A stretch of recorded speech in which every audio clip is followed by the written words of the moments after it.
High viewer, এই পর্বে আমার অত্যন্ত প্রিয় একজন খেলোয়াড় স্যার জে.আর ক্যাপাব্লঙ্কার একটি খেলা বিশ্লেষণ করা হবে। কিউবান এই ভদ্রলোক 1921 সাল থেকে 1927 সাল পর্যন্ত বিশ্ব দাবায় রাজত্ব করেছিলেন। ক্যালকুলেশন, বিশেষ করে এন্ড গেম ক্যালকুলেশনে অত্যন্ত দক্ষ ছিলেন এই বিশ্ব চ্যাম্পিয়ন। তবে তার চেস ক্যারিয়ারের সবচেয়ে উল্লেখযোগ্য ঘটনা হচ্ছে দীর্ঘ 8 বছর অপরাজিত থাকা। 10 ফেব্রুয়ারি 1916 সাল থেকে 21 মার্চ 1924 সাল পর্যন্ত তিনি কোনো খেলায় পরাজিত হননি। তবে এই পর্বে আমরা স্যার জে.আর ক্যাপাব্লঙ্কার যে খেলাটি বিশ্লেষণ করব তার মাধ্যমে অধ্যয়নকারী কিভাবে ক্যাসলিং করা রাজাকে সফলভাবে আক্রমণ করা যায় তার ধারণা পাবেন। এর মাধ্যমে সাবেক এই বিশ্ব চ্যাম্পিয়নের ক্যালকুলেশন করার দক্ষতার সাথেও পরিচিত হওয়া যাবে। তবে চলুন শুরু করা যাক। খেলায় স্যার জে.আর ক্যাপাব্লঙ্কা সাদা গুটি পরিচালনা করছিলেন। খেলা শুরু হয় কুইন্স পন ওপেনিংয়ের মাধ্যমে। ব্ল্যাক প্লেয়ারের উত্তর D5, তারপর night F3, night F6, E3, C6, C4, E6। অর্থাৎ খেলাটি কুইন্স গেমবিটের মাধ্যমে শুরু না হলেও স্ল্যাব ডিফেন্সে কনভার্ট হয়ে যায়। Night C3, night B2 D7, bishop D3, bishop D6, short castle, short castle, E4। বিশপকে এই ডায়াগোনালে অ্যাক্টিভ করার চেষ্টা। ব্ল্যাক প্লেয়ার পনটিকে ক্যাপচার করে।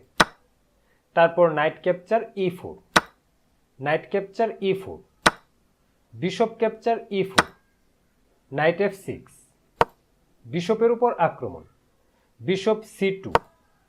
পরবর্তীতে কুইনকে D3 ঘরে বসিয়ে কুইন বিশপ ব্যাটারি বানানোর প্রচেষ্টা। A6, G5 ঘরের উপর নিয়ন্ত্রণ রাখা, যেন ডার্ক স্কোয়ার বিশপ G5 ঘরে বসে নাইটকে পিন করতে না পারে।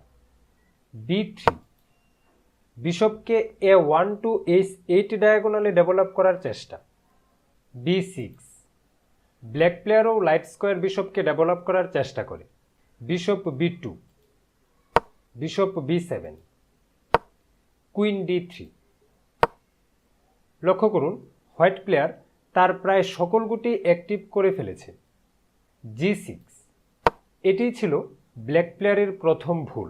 এই অবস্থায় G6 চালা মোটেই উচিত হয়নি।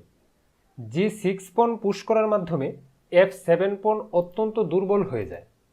ফলে হোয়াইট প্লেয়ার F7 পন ক্যাপচার করে স্যাক্রিফাইসের মাধ্যমে ব্ল্যাক প্লেয়ারকে ভয়ানক আক্রমণ করতে পারে। চলুন দেখে নিই এই বিশ্ব চ্যাম্পিয়ন কিভাবে এই দুর্বলতার সুযোগ নিয়েছিলেন। রুক A2 E1, সর্বশেষ পিসটিও ডেভেলপ করা। অধ্যয়নকারীদের এই বিষয়টি অবশ্যই বুঝে নিতে হবে। সকল গুটিকে অ্যাক্টিভ করার পরই আক্রমণ করা উচিত। যথেষ্ট গুটি না নিয়ে আক্রমণ করলে কখনোই আক্রমণে সফল হওয়া যায় না। সবচেয়ে ভালো হয় যদি সকল গুটিকে আক্রমণে অংশগ্রহণ করানো হয়, যা স্যার জে.আর ক্যাপাব্লঙ্কা করেছিলেন। ব্ল্যাক প্লেয়ারের এই পজিশনে উত্তর ছিল নাইট H5, তারপর বিশপ C1, H6 পনকে আক্রমণ, যা ব্ল্যাক প্লেয়ার কিং G7 চেলে ডিফেন্স করে। এটি ছিল ব্ল্যাক প্লেয়ারের দ্বিতীয় এবং সর্বশেষ ভুল, যার মাধ্যমে তার পরাজয় নিশ্চিত হয়ে যায়। অধ্যয়নকারী চাইলে এই পজিশনে ভিডিও পোস্ট করে কিভাবে বিজয়ী হওয়ার মতো পয়েন্ট লাভ করা যায় তা ক্যালকুলেশন করতে পারেন।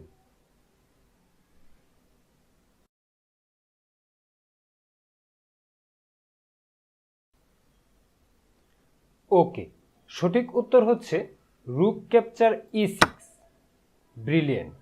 লক্ষ্য করুন, রুক ক্যাপচার করা যাবে না। যদি ব্ল্যাক প্লেয়ার রুক ক্যাপচার করে তবে দুই চালের মধ্যে চেকমেট হয়ে যাবে।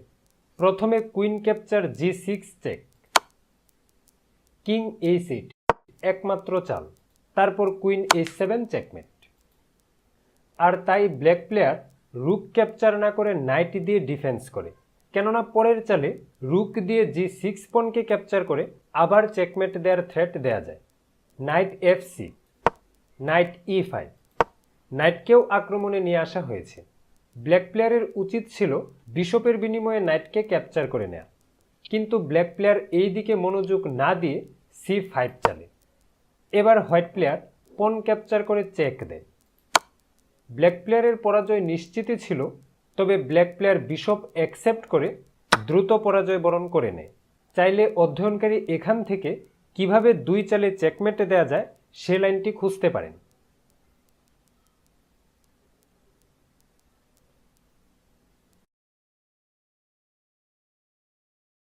ওকে, সঠিক উত্তর হচ্ছে নাইট ক্যাপচার F7 চেক।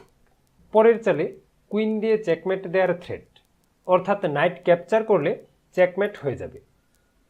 আর ক্যাপচার না করে অন্য কোনো চাল দিলে, যেমন কিং H5 চাললেও কুইন H3 চালে চেকমেট দেওয়া যায়, অথবা কিং H7 চাললে পন ক্যাপচার করে চেকমেট দেওয়া যাবে। কিং G7 চাললেও পন ক্যাপচার করে চেকমেট দেওয়া যাবে। আর এ কারণেই ব্ল্যাক প্লেয়ার এই অবস্থায় রিজাইন করে দেয়। অর্থাৎ এই খেলা থেকে অধ্যয়নকারী এই শিক্ষা নিতে পারেন যে আক্রমণ করার পূর্বে অবশ্যই সম্পূর্ণরূপে পিসগুলোকে অ্যাক্টিভ করে নিতে হবে। তবে সব গুটি না নিয়েও আক্রমণে অংশগ্রহণ করা যায়, সেক্ষেত্রে হিসাব নিকাশে কোনো ভুল করা চলবে না। তা না হলে বিজয়ী হওয়ার মতো পজিশন থেকে বিজয়ী হওয়া সম্ভবপর হবে না। যা হোক, আজকের আয়োজন এতটুকুই। আগামী পর্বে আমরা অন্য কোনো খেলা বিশ্লেষণ করব। আগ্রহীদের সেই পর্বটি দেখার আমন্ত্রণ জানাই।